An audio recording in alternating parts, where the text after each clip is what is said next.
In this video, I want to elaborate on a couple of the concepts that are important in U-substitution. The first concept is what we do when we have this additional constant. So in the last video, we saw an example of this particular indefinite integral, and we set our u equal to what was under the square root here, in this case x cubed plus 4, and we found that the du was 3x squared, but we don't have a 3x squared here, right? We only have an x squared. And in the last video, and this is one way of thinking about it, we decided to multiply both sides of this equation by 1/3, and we found that 1/3 du was equal to 3 times 1/3, which is equal to x squared dx. So that means that when we replaced x squared dx, we didn't replace it with du, we replaced it with 1/3 du. So that's one way of thinking about it. Here's another way of thinking about it, and the reason why we want to think about it this way in some way is that it relies on the property of multiplying by constants the way that we did before. So I'm going to take this function. We know that we want, so maybe I'll put this in a thought bubble. This is what we did last time. Let's do it a little differently this time. I want my du to be 3x squared dx. So in order to do that, I'm going to modify this integral directly. I'm going to modify this integral, so this integral is exactly equal to the integral of x squared times the square root of 3x cubed plus 4, and I'm going to multiply this integral by 3.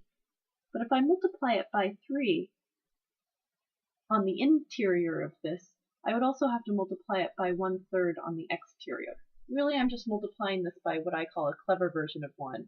3 times 1/3 is just 1, and so I'm able to do this operation without affecting the integral. And the reason why I'm writing it this way is now it becomes really obvious that if I put together this x squared piece, this 3 piece, and this dx piece, I'm left with 1/3 of this whole, these 3 underlying pieces become my du, square root of u du. And if you want to continue solving this, you can look at that in the other video. So why is this important? The reason why it's important is because we can only do this crazy type of substitution when we have a constant. Let's look at another example. Let's say that we've encountered the function, it's the indefinite integral of x times the sine of x to the 4th minus 3. So this is some messy thing. We see that the inside here is probably what we want to have for our u sub. So I'm going to set u equal to x to the 4th minus 3. And that means that the derivative of that, my du, is going to be equal to 4x cubed. This becomes a constant, it drops out, dx. So let's look back at our original function. In our original function, we want to have a 4x cubed, and all we have is an x. So something that you might think to yourself is, aha, I want to change this x into a 4x cubed.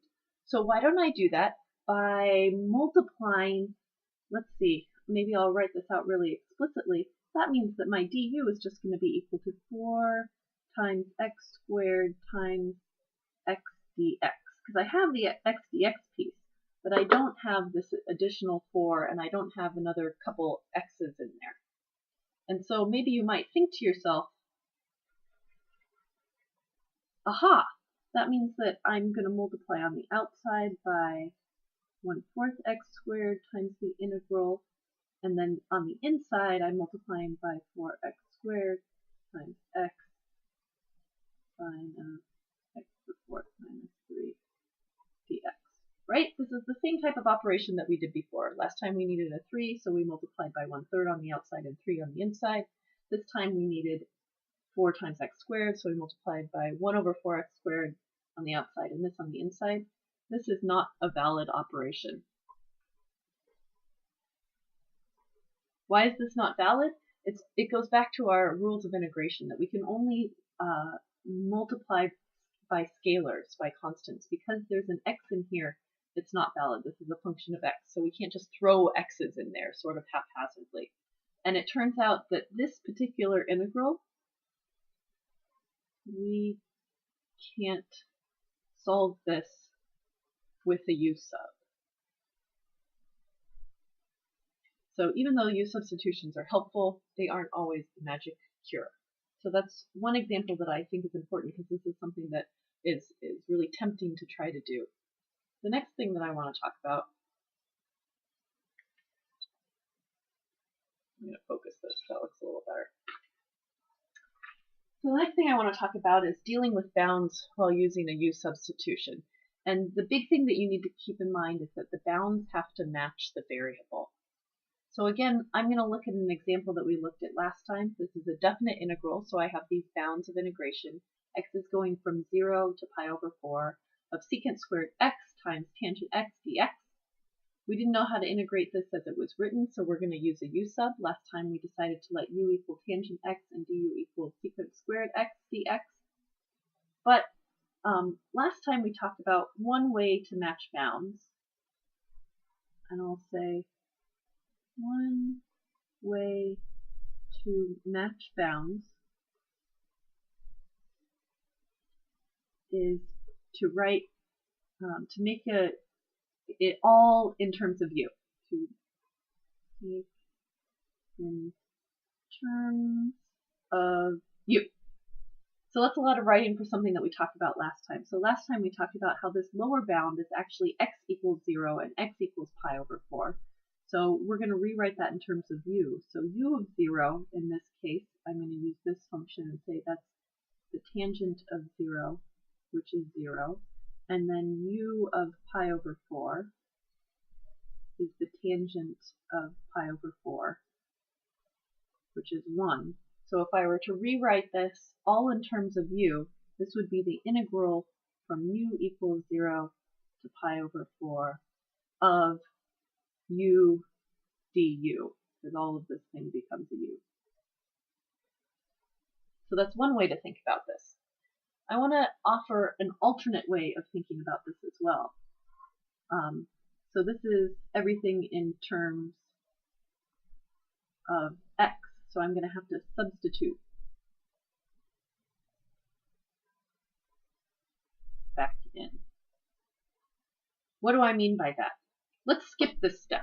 Let's not rewrite our bounds in terms of u. Let's instead be a little messy with notation, that I'm going to make sure that I'm really specific, that I write x is equal to 0 and x is equal to pi over 4.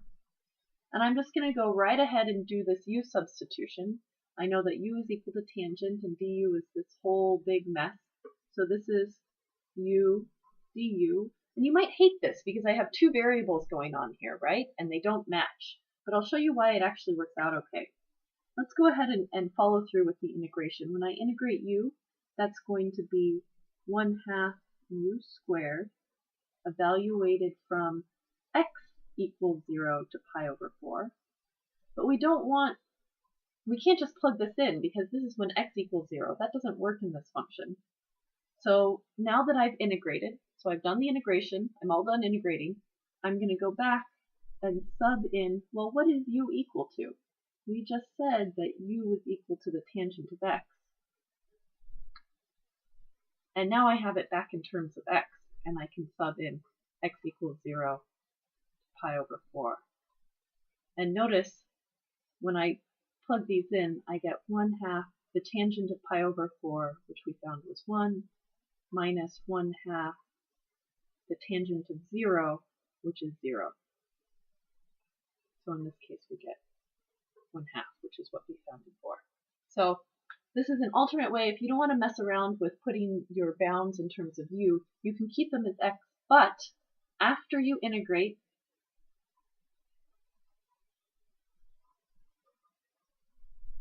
so these are my steps. After integration, you want to plug in the function of x. Meaning in this case, when u is equal to tangent of x, I had u's here, I wanted to plug back in my x.